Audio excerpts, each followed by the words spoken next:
repeated Kate, finding that a pause was left for somebody to say something. 'Yes,' said Miss Knag, nodding in great triumph, 'another book in 3 volumes post octavo. Of course it's a great advantage to him in all his little fashionable descriptions to have the benefit of my of my experience, because of course few authors who write about such things can have such opportunities of knowing them as I have.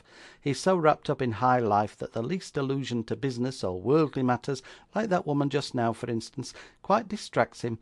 But, as I often say, I think his disappointment a great thing for him, because if he hadn't been disappointed he couldn't have written about blighted hopes and all that, and the fact is, if it hadn't happened as it has, I don't believe his genius would ever have come out at all.' How much more communicative Miss Knag might have become under more favourable circumstances, it is impossible to divine; but, as the gloomy one was within earshot, and the fire wanted making up, her disclosures stopped here.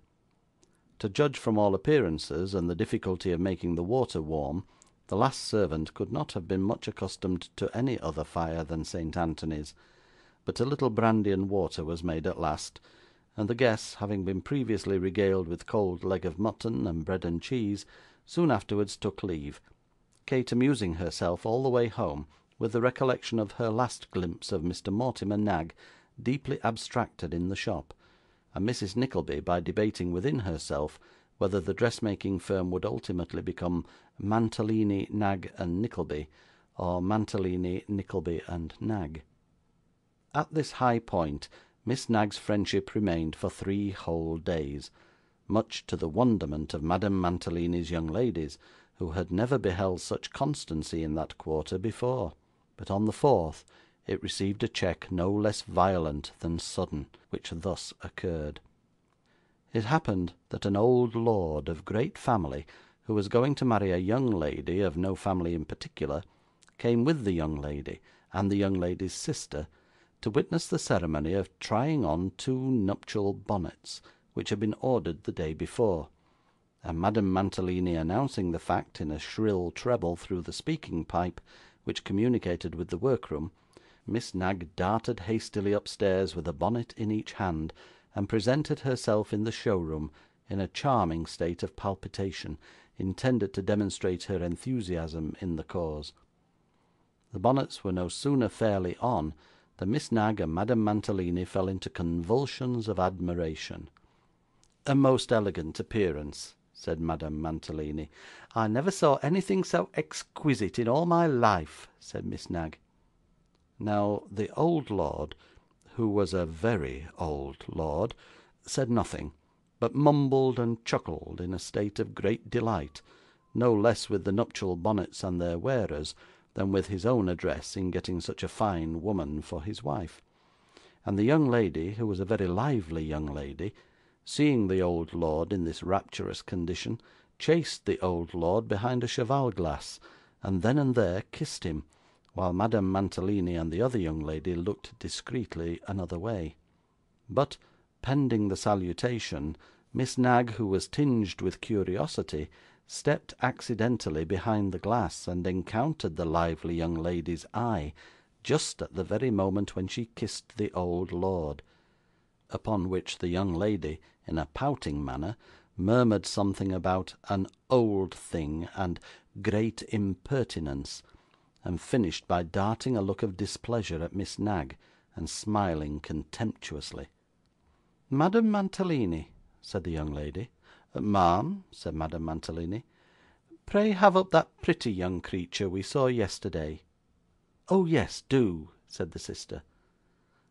'Of all the things in the world, Madame Mantalini,' said the lord's intended, throwing herself languidly on a sofa, 'I hate being waited upon by frights, or elderly persons. Let me always see that young creature, I beg, whenever I come.' 'By all means,' said the old lord. 'The lovely young creature, by all means.' 'Everybody is talking about her,' said the young lady in the same careless manner, 'and my lord, being a great admirer of beauty, must positively see her.' 'She is universally admired,' replied Madame Mantalini. 'Miss Knag, send up Miss Nickleby. You needn't return.' 'I beg your pardon, Madame Mantalini, what did you say last?' asked Miss Knag, trembling.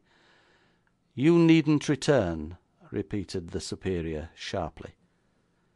Miss Knag vanished without another word, and in all reasonable time was replaced by Kate, who took off the new bonnets and put on the old ones, blushing very much to find that the old lord and the two young ladies were staring her out of countenance all the time. 'Why, how you colour, child!' said the lord's chosen bride. 'She is not quite so accustomed to her business as she will be in a week or two,' interposed Madame Mantalini with a gracious smile. 'I am afraid you have been giving her some of your wicked looks, my lord,' said the intended. 'No, no, no,' replied the old lord. 'No, no. I'm going to be married and lead a new life. Ha, ha, ha, ha! A new life, a new life. Ha, ha, ha!' It was a satisfactory thing to hear that the old gentleman was going to lead a new life, for it was pretty evident that his old one would not last him much longer. The mere exertion of protracted chuckling reduced him to a fearful ebb of coughing and gasping. It was some minutes before he could find breath to remark that the girl was too pretty for a milliner. 'I hope you don't think good looks a disqualification for the business, my lord,' said Madame Mantalini, simpering. 'Not by any means,' replied the old lord, 'or you would have left it long ago.' 'You naughty creature,' said the lively lady, poking the peer with her parasol. 'I won't have you talk so. How dare you?' This playful inquiry was accompanied with another poke, and another, and then the old lord caught the parasol and wouldn't give it up again, which induced the other lady to come to the rescue, and some very pretty sportiveness ensued. 'You will see that those little alterations are made, Madame Mantalini,' said the lady. 'Nay, you bad man, you positively shall go first. I wouldn't leave you behind with that pretty girl, not for half a second. I know you too well. Jane, my dear, let him go first, and we shall be quite sure of him.' The old lord, evidently much flattered by this suspicion, bestowed a grotesque leer upon Kate as he passed, and receiving another tap with the parasol for his wickedness, tottered downstairs to the door, where his sprightly body was hoisted into the carriage by two stout footmen. 'Pho!' said Madame Mantalini.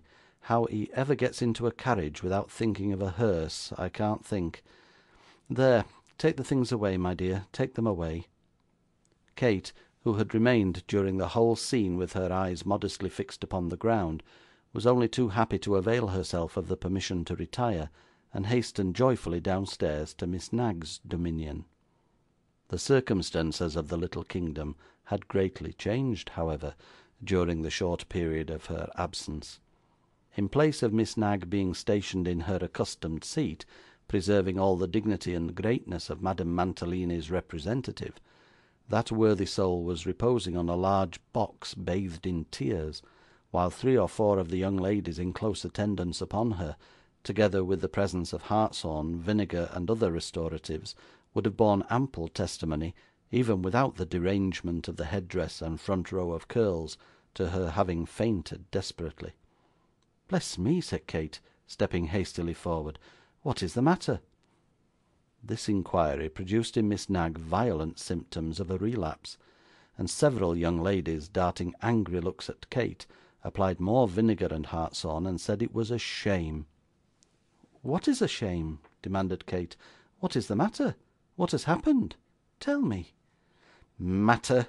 cried Miss Knag, coming all at once bolt upright, to the great consternation of the assembled maidens. 'Matter! Fie upon you, you nasty creature!' 'Gracious!' cried Kate, almost paralysed by the violence with which the adjective had been jerked out from between Miss Knag's closed teeth. 'Have I offended you?' 'You offended me!' retorted Miss Knag. 'You, a chit, a child, an upstart nobody! Oh, indeed! Ha, ha!' Now, it was evident, as Miss Knag laughed, that something struck her as being exceedingly funny, and as the young ladies took their tone from Miss Knag, she being the chief, they all got up a laugh without a moment's delay, and nodded their heads a little, and smiled sarcastically to each other, as much as to say how very good that was. 'Here she is,' continued Miss Knag, getting off the box, and introducing Kate with much ceremony and many low curtseys to the delighted throng. 'Here she is. Everybody is talking about